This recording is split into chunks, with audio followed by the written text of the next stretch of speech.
नाम वक़ार अब्बासी है और मैं बड़ा भाई हूँ इस पूरी फैमिली में। और इस वक्त आप लोगों के सामने अपनी गुजारिश बड़ा हूँ। ये भाई है, ये भाई बड़े भाई हैं मेरे, ये भी मेरे भाई हैं। हम 4 बहन भाई हैं मेरे, 3 बहन हैं, भाई हैं। मैडम आप क्या समझती हैं ये जो अंसार अब्बासी साहब हैं, ये डायरेक्ट मुलव्वस है आपकी? देखिए मैं आपको एक मिनट भाई, मैं इसलिए कह सकती हूँ कि मैंने उनको बार बार अप्रोच करने की कोशिश की, उन्होंने मेरी बात नहीं सुनी। उन्होंने कहा मेरा इस मसले से कोई ताल्लुक़ नहीं है, आप जाएं। और उन्होंने बहुत सख्त अल्फाज मुझे कहे। उसके बाद मैं जहाँ पर भी जाती हूँ आगे से सुनने को मिलता है कि फ़ोन आया हुआ है, बीबी ये बहुत ऊपर की बात है, मुझे अपनी नौकरी तेल नहीं करवानी। तो मैडम ये जिन लोगों ने आपको ये बात आपसे कहे हैं जी कि अपनी नौकरी जी करवानी और बहुत ऊपर से फ़ोन आया, तो आप उनको भी तो बेनकाब करें ना, वो कौन लोग हैं उनके भी नाम जहाँ पे बताएं, लेकिन किन लोगों से आपका वास्ता? देखिए इस तरह पहले तो मैं आपको बताऊं कि मेरी अंसारा भाई साहब से टेलीफोन पर बराह रास्त बात हुई थी और मैंने उनको रिक्वेस्ट की थी कि अंसारा भाई साहब, मेरे इल्म में ये बात है कि ये जो चोरी का पर्चा दर्ज हुआ है इसके पीछे आपका हाथ है।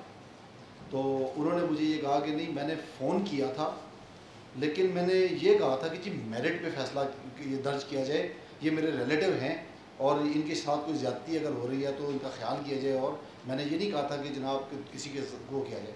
तो मैंने उनको वापस कहा, मैंने कहा अंसार साहब, तो फिर उस आपके उस फ़ोन का ये हुआ कि मेरिट के ऊपर चोरी का पर्चा दर्ज हुआ, 2 SSPs ने इन्वेस्टिगेशन करके उसको इखराज कर दिया, तो वो कौन सा मेरिट था जो आपने टेलीफोन करके ये करवाया?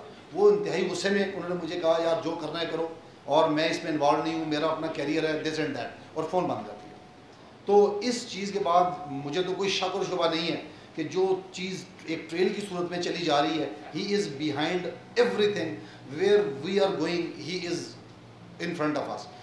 आई डोंट नो कि वो लोग आकर बयान देना पसंद करेंगे कि नहीं करेंगे, लेकिन जिस कॉर्नर पर मैं गया हूँ, चाहे वो लेकर पटवारी से लेकर तहसीलदार से लेकर कोई भी कॉर्नर था, तो वहाँ पर एक ही नाम आ रहा था कि जी वो अंसार अब्बासी साहब कौन है। कई दफ़ा लोगों ने मुझे कंफ्यूज करना शुरू कर दिया, अच्छा जी आप अंसार अब्बासी साहब? मैंने कहा नहीं मैं नहीं हूँ, वो साफ़ी हैं, मैं तो एक्यूज़ हूँ, मैं तो फंसा हुआ हूँ इसके अंदर। तो ये सूरत हाल थी। उनका नाम है एजाज़ वल्द मोहम्मद करीम उनका नाम है।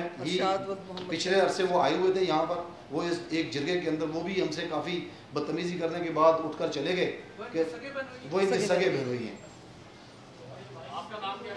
जी मेरा नाम वक़ार अब्बासी है, वक़ार अहमद अब्बासी। जी ये 14 कनाल ज़मीन उनके कब्ज़े में है। मैं आपको ये भी इसकी भी थोड़ी सी वो बता दूं कि 1952 में मेरे बुज़ुर्गों ने ये 14 कनाल ज़मीन रहन के तौर पर करीम साहब के हवाले की थी 1000 रुपये के, और उसके अंदर एक मकान तामीर शुदा